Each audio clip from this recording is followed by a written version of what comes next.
জেনার তহমত দিয়েছিল, ব্যভিচারের দোষ দিয়েছিল, তারা কিন্তু এখন 1 বছর খালাস পেয়ে গেছে, তারা মুক্ত।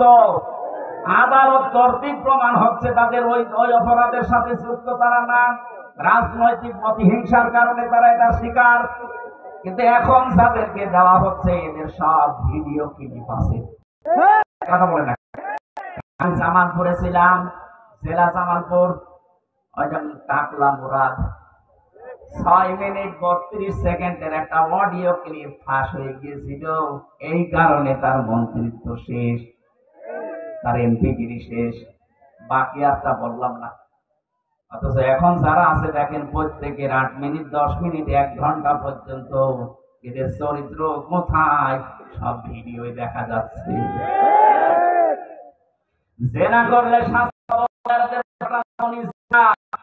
দরবেশ বাবা পর্যন্ত অন্যের নিয়ে এসে রাস্তা চালাচ্ছে। বলেন আপনি কাকে বিশ্বাস করবেন? আর বাকি দরবেশের যদি এই হাল, বাকি তো সব আল্লাহ রাস্তা চলে গেছে।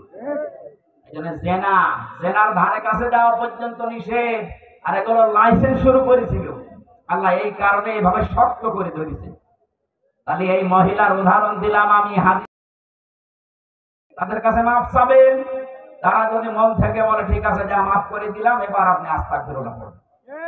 আমার এই কথার অর্থ বুঝেছেন কারা? তারা শুধু হাত তোলেন তো, হ্যাঁ আন্দাজে না, আমি কিন্তু জিজ্ঞাসা করবো। এবার হাত অনেক নেমে গেছে, আলহামদুলিল্লাহ। আজকের মাহফিল সাকসেস নাম্বার। আমরা যারা এখানে এসেছি তাফসীরুল কোরআন মাহফিলে তাফসীর শোনার জন্য, সূরা আরাফ 206টা আয়াত ছিল, একটা মাত্র আয়াত পড়েছি, 157 নম্বর আয়াত। আমাকে আল্লাহ যতটুকু জ্ঞান দিয়েছে আয়াতের উপরে, আমি যতটুকু স্টাডি, যতটুকু লেখাপড়া করেছি, আমি সেই আকারে কথা বলার চেষ্টা চালাচ্ছি। আল্লাহ তৌফিক আমাকে যেন দান করেন। জবান খুলে সকলে বলেন আমিন। এবার আপনি একটু তেলাওয়াত করেন ভাই। আউযু বিল্লাহি মিনাশ শাইতানির রাজীম। বিসমিল্লাহির রহমানির রহিম। الذين يتبعون الرسول النبي الأمي الذي يجدونه مكتوبا إلى آخر آية। কোন সূরা বললাম? আরাফ। বলেন বলেন, বললাম না ক্লাস চলছে। আরাফ শব্দের শাব্দিক অর্থ পরিচিত হওয়া। আরাফ মানে কি? এটা জান্নাত জাহান্নামের মাঝে একটা প্রাচীর বানাবেন আল্লাহ। এই প্রাচীরের উপরে কিছু মানুষকে আল্লাহ, প্রাচীরের উপরে আল্লাহ যাদেরকে দাঁড় করাবে, এদেরকে জাহান্নামেও দেবে না, জান্নাতেও দেবে না। সাহাবী প্রশ্ন করলেন, হে নবী, এদেরকে জান্নাতে দেবে না কেন? নবীজি বললেন, এদেরকে আল্লাহ জান্নাত দিচ্ছে না এই কারণে, কারণ এরা দুনিয়ায় ভালো ভালো অনেক কাজ করেছে, কিন্তু মা বাবার সাথে খারাপ আচরণ করতো। তো ইবাদত বন্দেগী করেন, বৈধ কোনো কারণে যদি মা বাবা অসন্তুষ্ট হয়ে থাকে, আপনি কিন্তু ওই প্রাচীরের উপরে দাঁড়িয়ে থাকবেন। কথা বলেন না কেন? কয়েকদিন আগে আমি নীলফামারী কিশোরগঞ্জ গিয়েছিলাম। ওখানে একটা বৃদ্ধাশ্রমে নিয়ে গেল দেখার জন্য। যে দেখি কিছু মার বাবা এই লাইনে বসে আছে, কিন্তু এই মানুষগুলোকে সব এখানে রেখে গেছে, মাসে মাসে খরচ দিয়ে যায়। চিন্তা করেন যে মানুষের 10 তলা বিল্ডিং, 5 তলা বিল্ডিং এর মালিক, 4-5টা ফ্ল্যাটের মালিক, এক একজনের 8টা 10টা করে রুম আছে বাড়িতে। বলেন নাউজুবিল্লাহ। যাদেরই মা বাবা আমি ওখানে দেখেছি, এই সন্তানগুলো যদি 14 বার হজ করে আসে, আল্লাহর কসম এরা জান্নাত পাবে না, ওরা ওই প্রাচীরে দাঁড়িয়ে থাকবে। আমাদের কপাল যেন এরকম না হয়। কথা বলেন না কেন? যতগুলো সন্তানের কারণে তার মার বাবা বৃদ্ধাশ্রমে থাকে, বাংলাদেশে এখন বৃদ্ধাশ্রম প্রায় 168টার উপরে। বছরের পর বছর আছে, অনেকে খবর নেয় না, শুধু মাঝে 2 বছর 3 বছর পরে একটা চিঠি পাঠায়, মা কেমন আছো, একটা কথা বলে। 30 বছর 25 বছর পর্যন্ত এই ছেলেটার পেছনে ওই মার বাবা নিঃস্বার্থ ভাবে শ্রম দিয়েছিল। কথা বলে না কেন? অথচ আজকে এই সন্তানই রেখে গেছে তার মাকে, আমার যতটুকু দেখলাম যাদের কারণে রেখে যায় সন্তানগুলো মা আর বাবাকে বৃদ্ধাশ্রমে, বলেন এর পেছনে কয়েকটা কারণ আছে। একটা কারণ ওই ছেলেটার বউ। এক কথা বলছেন না? হাজারো বউ এই দেশে আছে, তারা চাই না যে আমার শ্বশুর শাশুড়ি আমার সাথে একসাথে থাক। এরকম বউ দেশে নেই? ওরা বিভিন্ন জায়গায় বসে আছে। আমি সবাইকে এক মনে করে কথা বলছি, আমার ইমান থেকে বলছি, সাবধান। আপনি শুধু নামাজ পড়ে রোজা রেখে কালো বোরকা পরে জীবনও জান্নাত যেতে পারবেন না। তিরমিজি শরীফের হাদিস, আল্লাহর নবী বলেন যে এই মহিলার ভেতরে 4টা কাজ পাওয়া যাবে, ওই মহিলাকে আমার আল্লাহ ইলাইহা সাররাতহু, যখন তার স্বামী তার দিকে তাকাবে তখন সে স্বামীকে আনন্দ দেবে। ওয়াইদা গাবা আনহা হাফিজাতুহু, যখন স্বামী থাকবে না বাইরে চলে যাবে তখন নিজের পরিবারে পরিবেশে নিজের ইজ্জত আবরু, নিজের স্বামীর সম্পদ আর সন্তানকে হেফাজতে রাখবে। এটা আজ 100, স্বামী বাইরে চলে গেলেও দিন পায় না কেন? ফাতেমাতুজ জোহরার সাথে যে মহিলা জান্নাত যাবে, জামিলা তার জীবনী পড়েছি, তাকে আল্লাহ জান্নাত দেওয়ার পেছনে 2টা কারণ। 1 নাম্বার, এসে স্বামীর অনুমতি ছাড়া কোনোদিন বাইরে যায়নি, কারোর সাথে দেখাও করেনি। আর হাজারো হলো তার অনুমতি ছাড়া দান করা জায়েজ নেই, আল্লাহর রাস্তা চুরি করে। কথা বলে না কেন?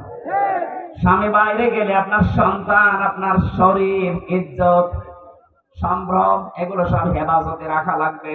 জান্নাতের দরজা এই কারণে খোলা থাকবে। 3 নাম্বারে এইটাই আসো, ভালো করে শোনেন।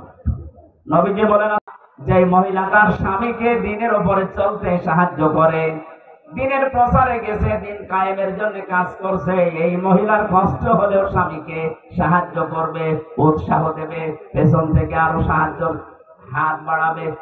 হাজারো মহিলা এটা করে তো না, আরো বাধা দেয়। কথা বলছে না কারণ? সম্মানিত মা বোনেরা, শুধু নামাজ পড়ে রোজা রেখে আপনি হযরতে খাদিজাতুল কুবরা রাদিয়াল্লাহু তাআলা আনহা, আল্লাহ তাকে সালাম দিয়েছিলেন। পৃথিবীতে 2 জন মহিলার জীবনী পেয়েছি, আল্লাহ নিজে সালাম পাঠিয়েছেন। একজন হযরতে আসিয়া, 2 নম্বরে হযরতে খাদিজা। আসিয়াকে আল্লাহ সালাম দিয়েছিলেন তার স্বামীর অত্যাচার, তার স্বামীর মহব্বত ভালোবাসার কারণে। নবীজি বলেন আমি যত রাতে আসি, যতবার আসি, খাদিজাকে কোনোদিন আমি ঘুমন্ত অবস্থায় পাইনি। যখনই এসেছি শুধু একবার ডাক দিয়েছি, সঙ্গে সঙ্গে খাদিজা আমার জন্য দরজা খুলে দিয়েছে। জিজ্ঞাসা করতাম কেন এই কাজ করো, ঘুমাতে পারো না? খাদিজা আমাকে প্রতিবার শুনিয়েছে, স্বামী আমার, আমি জানি 24 ঘন্টা মানুষ লেগে আছে, কখন কোন ক্ষতি হয়ে যায় এই টেনশনে আমার তো ঘুম আসে না। আপনি যখন আসবেন পরিশ্রান্ত ক্লান্ত শরীর নিয়ে আপনি বারবার ডাকবেন, আমি যদি আরামে ঘুমিয়ে থাকি উঠতে দেরি হয়ে যাবে, বিয়াদবি হতে পারে। এই কারণে যতক্ষণ না আসেন ততক্ষণ পর্যন্ত ঘুম লাগলো আমি বিছানায় না ঘুমিয়ে দরজার সাথে হেলান দিয়ে ঘুমা। স্বামীর এই মহব্বত দেখে আমার আল্লাহ তাকে সালাম পাঠিয়েছিলেন দুনিয়ায়। আর আমরা স্বামীর সাথে এমন আচরণ করি, সালাম তো দূরের কথা, আল্লাহ গজব পাঠায়। কথা বলে না কেন? বিশ্ব নবীও এত বেশি পরামর্শ দিয়েছিলেন তার মেয়ে ফাতেমাকে, ডাক দিয়ে বলতেন, মা, 4টা মেয়ের ভেতরে তোমাকে সবচেয়ে বেশি ভালোবাসি আমি। এতদিন আমার বাড়িতে ছিলে, যত কিছু মনে লেগেছে, কাজকর্ম তুমি করতে পেরেছো, আজকে একটা নতুন পৃথিবীতে তোমারে পাঠালাম আলীর কাছে। সাবধান, শরীয়ত সম্মত কোন বিধান নিয়ে আমার জামাইয়ের সাথে বার্গেনিং করা, তোমার উপরে মন খারাপ করে। এই অবস্থায় যদি তোমার মরণ হয়ে যায়, আমি নবী হয়ে বলছি তোমার জানাজায় বাবা হয়েও যাব না। আজ বাংলার বাবাগুলো যদি এইভাবে সতর্ক করতো, বাংলাদেশে ডিভোর্স হইতো না, সংসারে তালাক পড়তো না। কথা বলে না কেন? আপনার মেয়েটাও দুনিয়ায় জান্নাতের একটা পরিবেশ পেত। আপনি নিজের পরিবার যেমন জাহান্নাম বানিয়ে রেখেছেন, আপনার মেয়েটার পরিবারও জাহান্নাম বানিয়ে দিচ্ছেন। আপনি যদি বাধার কারণ হয়ে দাঁড়ান, জান্নাত আপনার জন্য ব্যারিকেড হয়ে দাঁড়াবে। 4 নম্বরে বেশি স্বামী যা আদেশ করে ওটা যদি জায়েজ হয়, স্বামী যেটা চায় ওটা যদি জায়েজ হয়, স্বামী যেটা পছন্দ করে ওটা যদি জায়েজ হয়, আপনার জীবন থাকতে ওটা মানা লাগবে। আমি তিরমিজি শরীফে এখানে যত মহিলা এসেছে 5 ওয়াক্ত নামাজ আর রমজানের রোজার পাশাপাশি আমার আল্লাহ 4টা কাজ তাদেরকে করার তৌফিক দেন, বলেন আমিন। জীবননগরবাসী আরাফ নামক স্থানে মা বাবার সাথে বিয়াদবি করার কারণে দাঁড়িয়ে আছেন, তারা জাহান্নামে যাচ্ছে না। সাহাবী বললেন, নবীজি বলেন, এই মানুষগুলো আর যাই করুক না কেন দুনিয়াতে এরা ইসলামী আন্দোলন করতো, ইসলাম কায়েম করার জন্য এরা চেষ্টা চালাতো। এই দুনিয়াতে ইসলাম কায়েম হোক এই জন্য সর্বাত্মক চেষ্টা চালিয়েছে। কায়েম হয়নি, ওর দোষ নেই, ও তো চেষ্টা করেছে। এই জন্য আমি আল্লাহ কায়েমের জন্য চেষ্টা চালাবে, তাদের আর যাই হোক জাহান্নামে যাওয়া লাগবে না। কিন্তু অশনি সংকেত এইটা হাদিসের শেষে কিন্তু আর বলা নেই যে কোথায় যাবে। বলেন তো, আপনি জাহান্নামে গেলেন না, জান্নাতও যেতে পারলেন না। আরাফ নামক এই প্রাচীরের উপরে যদি আমরা কেউ দাঁড় হয়ে পড়ি, আমাদের মতো কপাল খারাপ কারো আছে? এটা যা করবেন চিন্তা ভাবনা করে। আল্লাহ পাক এই সূরার ভেতরে একটা আয়াতে ঘোষণা দিচ্ছেন, আল্লাযীনা ইয়াত্তাবিউনার রাসূলা। এই আয়াতের ভেতরে আমি 13টা কাজ পেয়েছি, একটু খেয়াল করে শুনবেন। কাজ আছে এর ভেতরে 13টা। 6টা কাজ।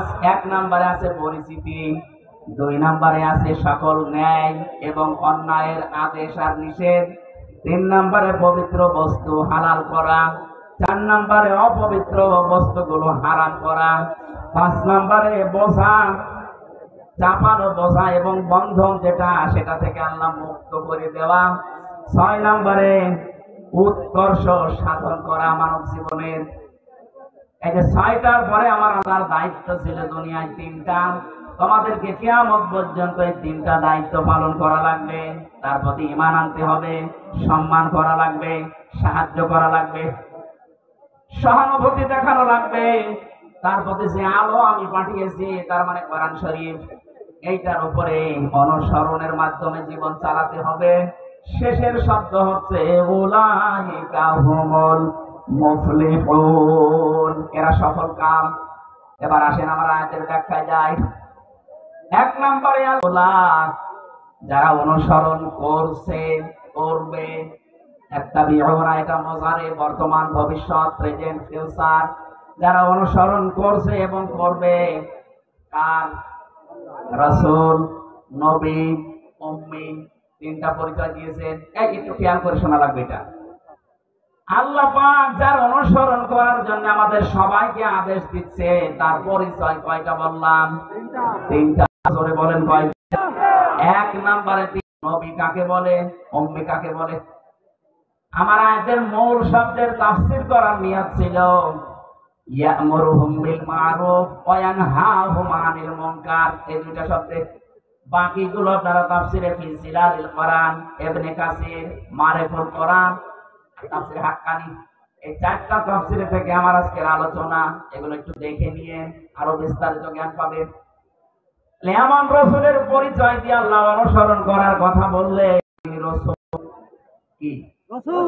আমি এবার আলেমদেরকে বলছি, রাসূল হওয়ার জন্য ওনাকে যে সময় বেঁধে দিয়েছিলেন আল্লাহ, জন্মের পর থেকে কিন্তু ওনাকে কেউ রাসূল বলে নাই। ওরা আরব জাহানের ভেতরে ওনাকে বলতো আল আমিন, as-সাদিক অথবা মুহাম্মদ ইবনে আব্দুল্লাহ। কথা বলে না কেন? 1 থেকে 40 বছর কেউ পুরো আরব জাহানে রাসূল বলেছে? বলেন, কখন বলেছে? 40 বছর বয়সে তিনি যখন আল্লাহর কাছ থেকে পেয়েছিলেন ইকরা আলাক, আল্লাহ পাক এই 5টা আয়াত তাকে দেওয়ার সঙ্গে সঙ্গে তিনি বাড়িতে আসলেন। এই বললাম না, একটু খেয়াল করা লাগবে কেন? বাড়িতে আসার পরে বললেন জাম্মিলুনি ইয়া খাদিজা, আমাকে ঢেকে দাও, আমি ভয় পেয়েছি। হযরতে খাদিজা ওই দিন তাকে 5টা কথা শুনিয়েছিলেন। পৃথিবীর কোন স্ত্রী যদি স্বামীকে এই 5টা কথা বলতে পারে, সে স্বামী যেন বিশ্বাস করে সে হক পথে আছে। আর যদি মনে করেন না স্ত্রীর পক্ষ থেকে 5টা কথা আসে না, আপনি বলেছিলেন, যদিও তিনি ঈমান এখনো আনেননি, প্রথমেই বলেছিলেন স্বামী ভয় পাবেন না, কাল্লা আল্লাহি মা ইউখজিক আল্লাহু আবাদান, আল্লাহর কসম কখনো আল্লাহ আপনাকে ভয় দেখাতে পারেন না। জিন পরি ভূত পেতনি যাই বলেন, যারা ভয় দেখায় এরা আপনার কাছে আসতে পারে না। কারণ কি, ইন্নাকা লা তাসিলুর রাহিমা। এই হাদিস দ্বারা বোঝা যায় দুনিয়ায় যারা আত্মীয়তার সম্পর্কগুলো ঠিক রাখতে পারে, অটুট রাখতে পারে, তাদের ভেতর থেকে আল্লাহ ভয় দূর করে দেয়। আর আমাদের রাতের বেলা আমার মনে হয় তাল গাছের ভেতরে কিছু নড়াচড়া করলো ভয় লাগে। কথা বলে না কেন? এত ভয় আপনার ভেতরে, কারণ কি? কারণ আপনার রক্তের সম্পর্ক নেই। চেহারা সুরত দেখলে মনে হয় জান্নাত পালিয়ে এসেছে। নিজের আপন রক্ত যেগুলো, এগুলোর সাথে যদি সম্পর্ক কেউ ছিন্ন করে, যদি দেখতে মনে হয় শাহজালাল পীরের মতো, তাও মনে করবে ওর জীবনে বহু ভয় আল্লাহ লুকিয়ে রেখেছে। আমি বিস্তারিত ব্যাখ্যায় যাচ্ছি না, আমার শব্দ সামনে পড়ে আছে। 2 নম্বরে ওয়া তাহমিলুল কাল্লা, কি করতে আপনি ভয় পান? আপনি তো মানুষের বোঝা হালকা করেন, বোঝা বহন করেন। এখানে বোঝা মানে শুধুমাত্র এই বোঝা না, এখানে কষ্টের বোঝা, ঋণের বোঝা, দুঃখের বোঝা। কথা বুঝতেছে? হ্যাঁ নবী, আপনি এই দুনিয়াতে বহু বোঝা বহন করে দেন, বোঝা হালকা করে দেন মানুষের। অথচ আশ্চর্য হয়ে গেলাম, এতবার জীবনে হজ করার পর, নবীর উম্মত দাবি করার পর, মুসলিম জাতি অনেকে তাকে মা বলে, অনেকে তাকে বোন বলে, অথচ এই মানুষটা পালিয়ে যাওয়ার সময় কত রকমের বোঝা আমাদের উপরে দিয়ে গেল। এই কথা বলে না কেন? এই যে 3732 জন মানুষ মরে গেল, এগুলো দেশের জন্য বোঝা হয়ে গেল না? 2780 জন মানুষ এখনো হাসপাতালে কাতরাচ্ছে। তারা তাদের পরিবারের কাছে, সমাজের কাছে, এই দেশের জন্য এখন বোঝা না। কারণ হাত নেই, ঋণের বোঝা আপনি দিয়ে গিয়েছেন। এদেশে এখন কেউ জন্ম নিলে তার মাথার উপরে 1 লাখ টাকা ঋণ। এত বড় বড় বিশাল বোঝা আপনি দিয়ে গেলেন, কাউকে কষ্টের বোঝা, কাউকে দুঃখের বোঝা, কাউকে অর্থের বোঝা, ঋণের বোঝা, হাজার হাজার বোঝা আপনি মাথার উপরে দিয়ে আর আমি আছেন। আর আপনি দাবি করছেন আমি জান্নাতে যাব। কিসের জান্নাত আপনার? আপনি তো নবীর উম্মতই নেই। মানুষকে, নিরীহ মানুষকে বেকার মিথ্যা মামলা দিয়ে তার মাথার উপরে একটা বোঝা চাপিয়ে দিলেন। আমার পরিবারের উপরে 3টা বছর কি বোঝা চাপিয়েছিলেন বলেন তো? 5,000 10,000 না, কত লক্ষ লক্ষ টাকা আমার পরিবার থেকে আপনারা নিয়েছেন। মনে হচ্ছে যে আমার বাবার কাছেও টাকা পাই, টাকা চাইতে গেছে। 50টা মামলা দেব, যদি ছেলেকে বাঁচাতে চান তাহলে 10 লাখ টাকা এখন নিয়ে আসেন। বাবা তো গ্রাম্য মানুষ, কোথা থেকে গিয়ে ধার মার করে 8 লাখ টাকা ও পাগল দিয়ে দিয়েছে। ও শয়তানরা তো কথা ঠিক রাখে না, টাকাও নিয়েছে, পরের দিন আবার আরেকটা মামলা। বাবা, আমার আত্মীয় স্বজন যারা আছে, কি বোঝা ছিল তারা। কথা বলে না কেন? অন্তত আমার রক্তের সম্পর্ক যাদের সাথে আছে, এই মানুষগুলো তো রাতে ঘুমাতে পারতো না। বিনা কারণ একটা মানুষ 2টা মেয়ে রেখে জেলখানায় পড়ে আছে বছরের পর বছর। আমার শরীরে এখন বিভিন্ন রোগ শুধু এই কারণে।